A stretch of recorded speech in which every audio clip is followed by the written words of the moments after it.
Isang magandang araw ng bakbakan mga kaibigan. Welcome sa Boxer Shorts. Ako po si Attorney Ed Tolentino, kasama ninyo sa inyong corner pagdating sa usapang boxing. Dito sa Boxer Shorts, hindi po tayo nagpapamonetize. Ang tanging handog sa inyo, diretsong opinion at komentaryo, hango lamang sa ating passion. At ngayon, sa usapang Boxer Shorts, ano pa ba ang ating pag-uusapan kung di ang the biggest fight in the history of Japanese boxing? This coming May 2, dyan sa Tokyo Dome, Japan, maghaharap para sa undisputed junior featherweight o super bantamweight championship of the world ang defending champion at Japanese superstar na si Naoya the Monster Inoue kontra sa kanyang challenger, ang kanyang kababayan na si Junto Big Bang Nakatani. Parehong magaling na boksingero ang dalawa, kay tagal na hinintay ang kanilang pagtutuos. Abay, heto't mangyayari na this coming May 2. Dito sa Boxer Shorts, ating pong pag-uusapan ang ilang mga detalye na maaaring hindi pa ninyo alam tungkol sa labang ito. Atin din pong hihimayin ang kalakasan at kahinaan ng dalawang boksingero. We are not here to predict the winner of the fight because boxing is an inexact science. Pero we can identify, pwede po nating himayin ang kalakasan at kahinaan ng dalawang boksingero upang maging gabay ninyo sa inyong personal na pagpili kung sino mananaig sa pagitan ni Inoue at ni Nakatani. So heto na, pag-usapan natin, the big one in Japan, Nakatani versus Inoue for the undisputed Junior Featherweight Championship of the World. Dito lang yan, sa Boxer Shorts.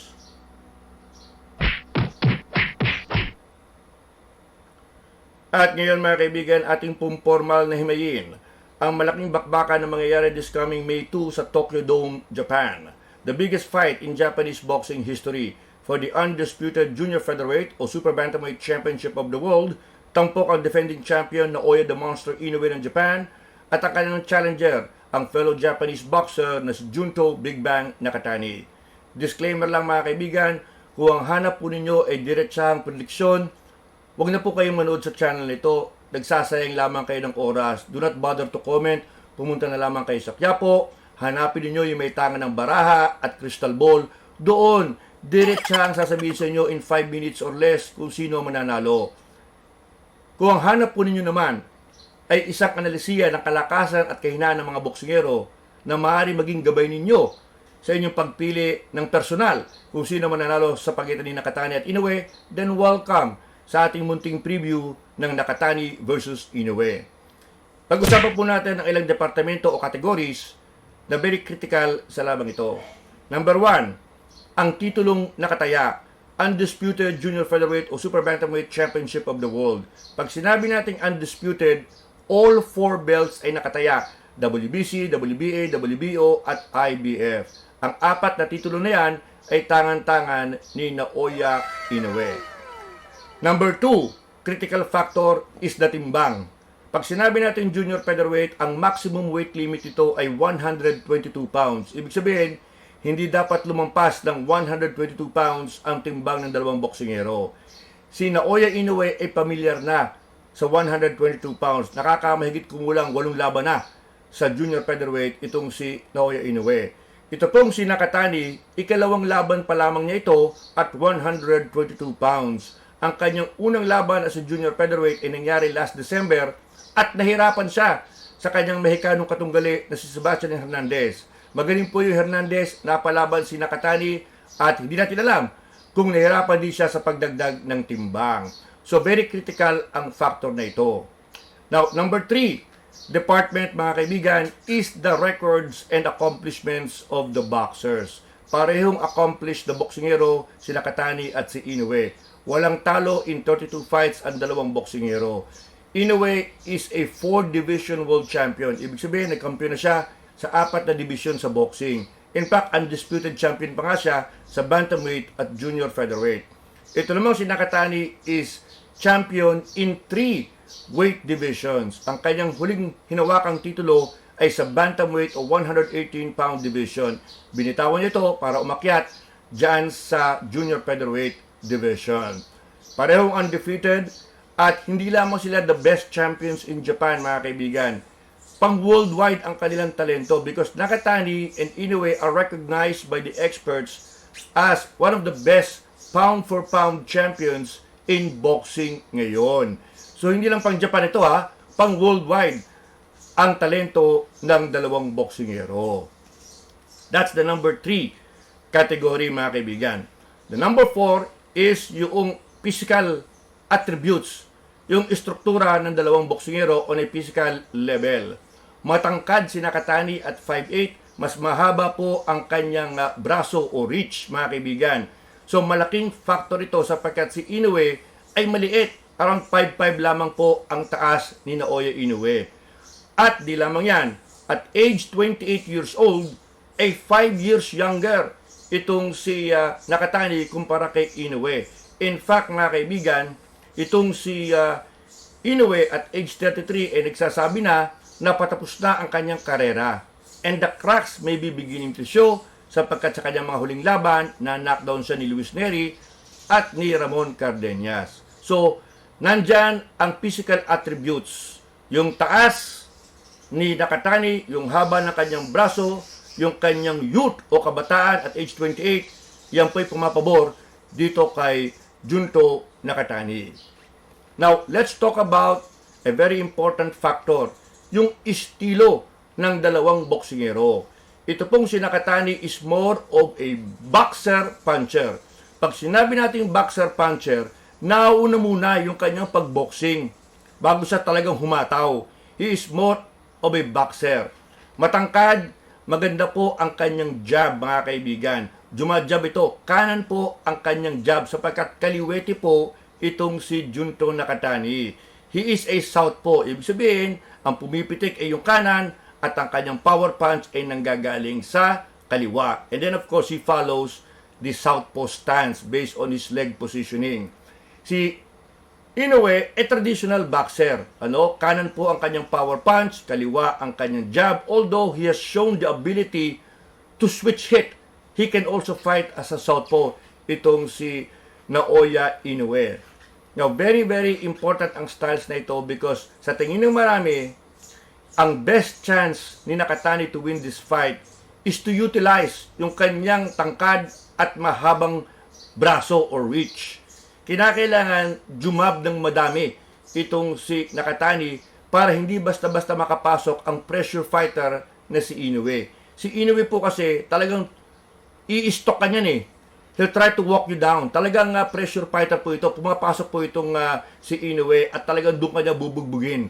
So, kinakailangan ilabas ni Nakatani yung kanyang mahabang braso, yung kanyang right jab, at tukuran niya itong si Naoya Inoue. Now, si Junto Nakatani, mga kaibigan, talagang malakas po yung kaliwa ng mamang ito. Maganda ang kanyang left straight. Ang kanyang estilo, pupuruan kanya ng maraming jab. Hanggang sa ikay mainis, you will try to go under the right jab, papasok ka, naghihintay yung kanyang left straight. So, iyan ang style nung Nakatani. Very good boxer, puncher. Pero meron din po siyang kahinaan. Number 1, yung kanyang jab ay parang pitik lang, parang wasiwas lang. So, hindi ganun kalakas yung kanyang kanang jab.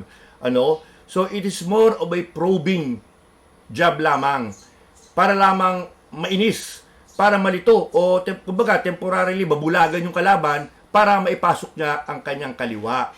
Yan po ang one of the weaknesses of Nakatani. Now also si Nakatani, he tends to be lazy with that right jab. Kumbaga bibitawan niya para itutukuran kanya, hindi niya agad ibinabalik to a defensive posture. So bukas yung kanan, pwede siyang pasukan ng left hook sa bodega ni Naoya Inoue because Inoue is a very good body puncher. Also, pwede rin siyang pasukan ng kaliwa, left hook ni Naoya Inoue. So, yung kanyang jab, kailangan may konting laman dapat. May konting puwersa because it is more of a pawing jab, a pesky jab, itong right jab ni Nakatani because mas pinapaboran niya yung kanyang left straight. Now, another weakness of Nakatani, mga kaibigan, is mahinang in-fighter si Nakatani. Minsan, nakakalimutan niya na siya ang matangkad na boksingero. So, kinakailangan bumuboksing siya. ang nangyayari minsan, napapalaban siya on the inside. Nagiging kubkubado si Nakatani at nakikipagsabayan sa loob, nakikipagdikdikan sa loob. Nababaliwala na yung kanyang reach, yung haba ng kanyang braso at yung kanyang tangkad. Kasi pag kubkubado ka na, parang magkasinlaki na lang kayo, di ba? Tapos kapag dikdikan ng laban sa loob, wala na yung reach mo kasi pareho na lamang ang inyong reach, pareho na nakabuluktot ang iyong mga braso. So, yun ang problema ni Nakatani. Minsan, he is lured into infighting when he should be sticking with the jab straight maneuver. So, on the inside, medyo bitin ang pensa ni Nakatani. Minsan, natataranta siya, he tends to cover up na lang at doon na lamang siya makikipagdikdikan. Pero, merong malakas na left uppercut si Nakatani kapag nasa loob. At di lamang yan. Minsan, habang nakikipagbakbakan sa loob, meron siyang pabatok na kaliwa, overhand, at doon pwede rin madali ang kanyang katunggali. But overall, yung infighting ni Nakatani, that is a deviation sa kanyang style. Medyo hindi gusto ng mga trainer yon. Kasi matangkad ka eh. You should fight like a tall man. Now, tingnan po din ninyo ang galaw ni Nakatani sa boxing ring. Kapag siya ay nasa harap mo, he moves to the left. Kumikiling siya sa kaliwa. Kasi nga, ang plano ni Nakatani, kikiling siya sa kaliwa, susunod ka, ayun, sasalubungin ka ng kanyang kaliwa. He tends to move to the left. But when you move to the left, papasok ka naman sa trajectory ng kanan ni Naoya Inoue. Sapagkat yun ang best punch ni Inoue, that right hand. So you move to the left, andun yung kanan ni Inoue, pwede mo namang salubungin. Pero para kay Nakatani, kapag siya gumalaw sa kaliwa at sumunod ka, doon naman niya maipuposisyon ang kanyang paa para salubungin ka ng kanyang left straight. So ito ang mga problema dito kay Nakatani. Now, Naoya Inoue, as we said, pressure fighter po yan. Pasok ng pasok yan. Talagang i-walk down ka niya. Pero meron din pong weakness si Inoue na katagal ko na sinasabi. Ang number one weakness ni Inoue, kapag siya pumapasok, masyado siyang cocky. Okay? Ang feeling niya, tatarantahin ka niya ng mga suntok niya. Pero take note, once he gets inside, ibinababa niya ang kanyang kanang balikat o braso. Kasi winawind up niya yung kanan niya eh. Merong split second opening at kung ikay kaliwete, pwede mong counteran. Nakatani is a left-handed fighter. Southpaw po si Nakatani. So if Inoue comes in, makipagsabayan, ibaba ang kanyang kanang braso, nandoon ang pamatay na kaliwa ni Nakatani naghihintay. Tingnan po ninyo yung laban ni Inoue kay Luis Nery at kay Ramon Cardenas. Na-knockdown siya sa laban na yon. Nery is a left-hander. Sa dalawang knockdown na yon, parehong kaliwa ang tumira dito kay Inoue. Nery, a southpaw, nailed him with a good counter left. Knockdown si Inoue. Si Cardenas is an orthodox right-handed fighter. But he was using the southpaw stance when he fought Inoue in that sequence kung saan na-knockdown niya si Inoue. Nag-switch si Cardenas because he knows that Inoue is a sucker for a southpaw fighter. At parehong kaliwa ang dumali kay Inoue.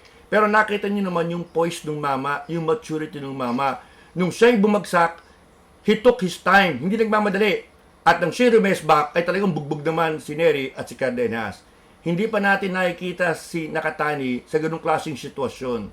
How will he react kapag siya naman ang humalik sa lona? Because nahirapan siya kay Sebastian Hernandez pero pinakita niya, kinaya niya. But what if he actually gets a taste of the power of Inoue? How will he react to adversity? Because Inoue showed that he has the poise and maturity to handle such a situation. So ayan mga kaibigan, malaking bagay na natural na kaliwete ang stance ni Nakatani sa loob ng boxing ring because Inoue is a sucker for that left. Kapag kaliwete ang kalaban, doon po talaga nahihirapan si Inoue. Papasok, makikipagbakbakan sa loob, baba ang kaliwang balikat, open for a counter left hook. And Nakatani knows how to time his left hook or his left straight or his left uppercut on the inside. So ayan mga kaibigan, ang pros and cons ng labang ito. Ang kagandahan kasi dito mga kaibigan, kapwa may one punch knockout power ang dalawang boksingero, they can end the fight with one punch. Although untested ang power ni Nakatani at junior featherweight. Pero ibig sabihin, the fact that they have one punch knockout power, one mistake from both men can be costly. Isang slip up, isang munting pagkakamali, and the boxer can pay dearly for it, mga kaibigan. Yan po ang ating breakdown ng nasabing laban, mga kaibigan. Now, tinignan po natin yung opinion ng mga eksperto at lumalabas, liyamado itong si Naoya Inoue. Siya po ang paborito. Pero sabi nga po ni Ted Atlas, buhay na challenger itong si Nakatani, and he will give Inoue the toughest fight of his boxing career. Because Nakatani has the physical equipment, he has the power to command the attention of Inoue. So overall, this should be a good fight, mga kaibigan. Paborito pa rin yung Naoya Inoue, but the cracks are beginning to show. But this time, I expect him to be more cautious, mas maingat. Nakita niyo ba yung laban kay Murodjon Akhmadaliev at kay Alan Picasso? Abay, maingat na eh. In and out na ang laro ni Naoya Inoue.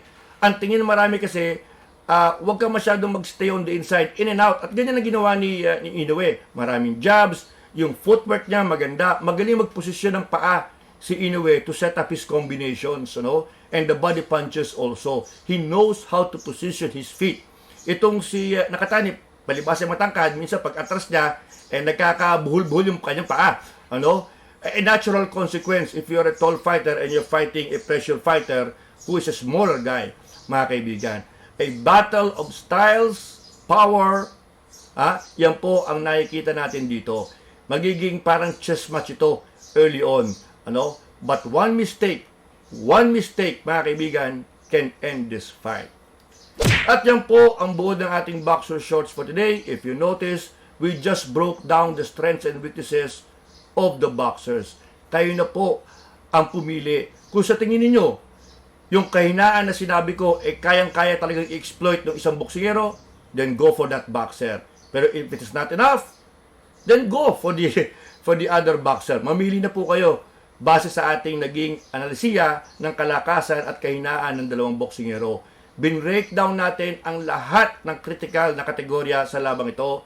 And now, we just have to sit back and enjoy the biggest fight in Japanese boxing history. Inoue versus Nakatani. Maraming salamat po sa inyong patuloy na pagtutok dito sa ating munting YouTube channel. Inuulit ko, ang ating opinion ay maaaring hindi maabot sa panlasa ng lahat. Do not bother to follow this channel if that is your way of appraising the situation. Feel free. Ako lang nagsasabi na pwede kayong pumalo ng ibang vloggers. Maaaring mas maganda po ang kanilang analisiya sa nasabing laban, and we have no problem with that because this is only an alternative sports channel, itong ating Boxer Shorts. Maraming salamat, enjoy the fight, a blessed weekend para sa inyong lahat. Ako si Atty. Ed Tolentino, muli nagpapaalala, walang personalan, buntalan lang.